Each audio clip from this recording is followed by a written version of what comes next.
I think for me, Lian, one of the important things about Chinese modernization is to understand that it has a much longer history as a term.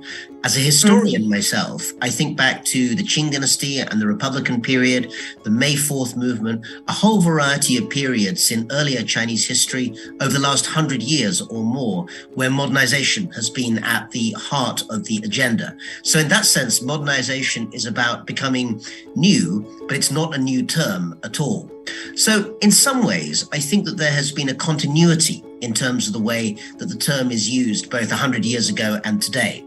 A lot of that is about the desire of China to achieve a kind of stable presence within its own borders, to achieve status in international society and maintain a kind of stable and prominent position in the global order, and also to reorder society domestically within China, creating a strong economy, trying to create a social contract with the citizens that will in some ways be balanced. So in all those sorts of terms, I think modernization is a way of trying to explain how China seeks both to get a stable place in the global order and to create a new sort of social contract at home. I think one of the ways in which modernization today in China is different from other societies is that it's been on the basis of a particular sort of economic model.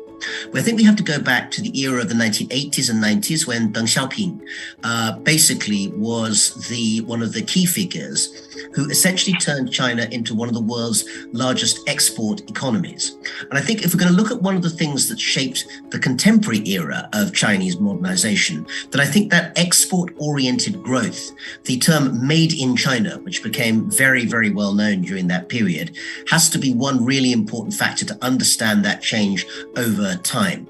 Now, that I think enabled one of the other major changes that we see in recent years as part of Chinese modernization to occur. And that was China's growing innovation in technology. But China, of course, really does stand very, very strong in terms of the way in which modernization through technology is moving forward. Now, why is that? Well, I would point you back to what I said earlier about that export-oriented growth. When China was able to build up its economy, it could also build up resources and GDP for reinvestment. And year by year, we see that China spends something like 2.4% of its GDP, both in the public and the private sector, on research and development.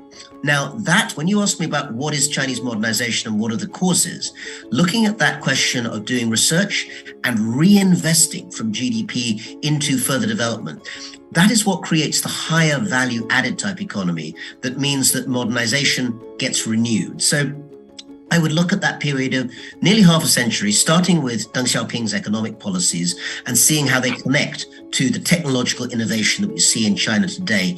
That is a very important part of the trajectory of Chinese modernization.